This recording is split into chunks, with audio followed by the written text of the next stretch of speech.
नमस्कार. आज आपण एका प्राचीन पण चिरंतन अशा महाकाव्याच्या जगात डोकावणार आहोत, रामायण. नमस्कार. आपल्याकडे रामायण बदलत्या काळातही चिरंतन मूल्य नावाचे एक अभ्यासपूर्ण साहित्य आहे. हो. आणि या आधारावर आपण हे समजून घ्यायचा प्रयत्न करू की हजारो वर्षांपूर्वीची ही गोष्ट आजच्या या धावपळीच्या डिजिटल युगात आपल्याला काय शिकवते, तिचं महत्त्व काय आहे. बरोबर. म्हणजे त्याची आजच्या काळातली रेलेव्हन्सी काय हा मुद्दा आहे. अगदी. चला तर मग सुरुवात करूया या विश्लेषणाला. सुरुवातीलाच हे स्पष्ट करूया की ही गोष्ट फक्त राम आणि रावणाचा युद्धापुरती मर्यादित नाहीये, बरोबर? नाही, अजिबात नाही.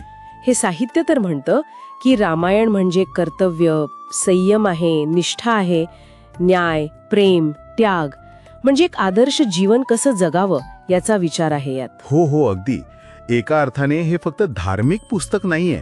नाही तर ते एक सामाजिक आणि नैतिक असं काय म्हणतात त्याला, एक गाईड आहे, एक मार्गदर्शक आहे. हो, खोलवर रुजलेलं असं. अगदी बरोबर. आणि इथेच या साहित्यातला एक महत्वाचा मुद्दा येतो पुढे. कोणता? म्हणजे आजचा काळ बघा ना, सगळीकडे टेक्नॉलॉजी, धावपळ, व्यक्तिवाद वाढलाय आणि अनेकदा नैतिक मूल्यांबद्दल एक प्रकारचा गोंधळ पण दिसतो.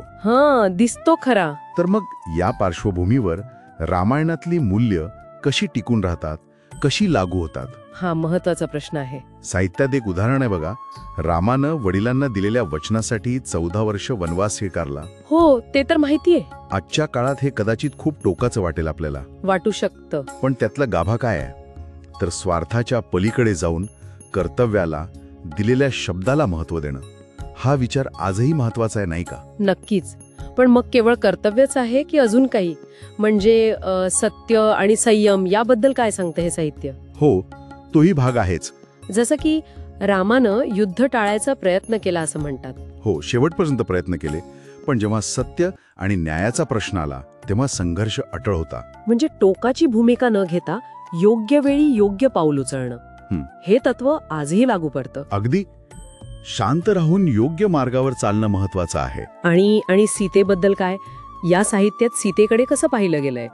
ती फक्त एक आज्ञाधारक पत्नी होती की आणखी काही? नाही, हा खूप महत्वाचा प्रश्न आहे. आणि हे साहित्य सीतेला केवळ रामाची पत्नी म्हणून नाही बघत. अच्छा. तर तिला धैर्य, दृढ श्रद्धा आणि आत्मसन्मानाचं प्रतीक मानलं आहे.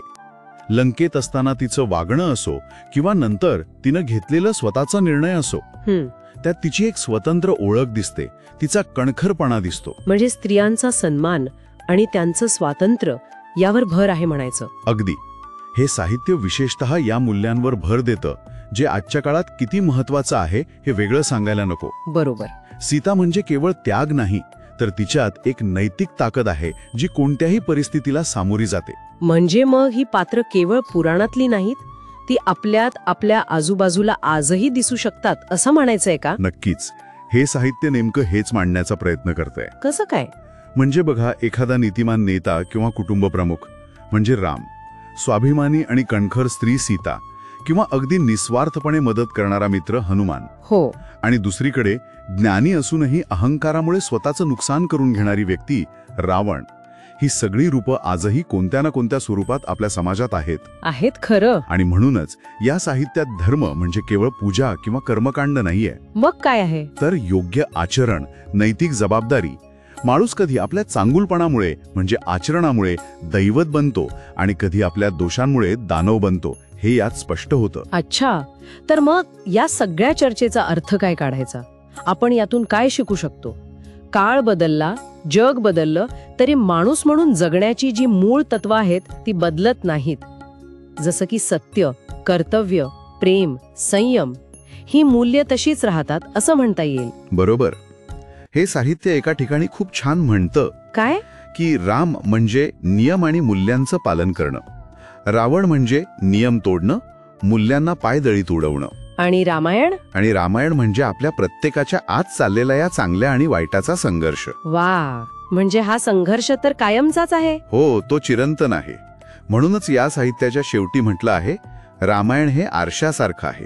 त्यात पाहिलं की आपलंच प्रतिबिंब दिसतं, आपल्या आतला संघर्ष दिसतो. हो. त्यामुळे भविष्यात योग्य मार्ग निवडायचा असेल, नैतिक गोंधळातून बाहेर पडायचं असेल तर या जुन्या वाटणाऱ्या कथेकडे नव्या दृष्टीनं बघायला हवं, असं हे साहित्य सांगतं. खूप छान मांडलंय. खरंच विचार करायला लावणारा आहे. जाता जाता एक विचार मनात येतोय, ऐकणाऱ्यांसाठी सुद्धा.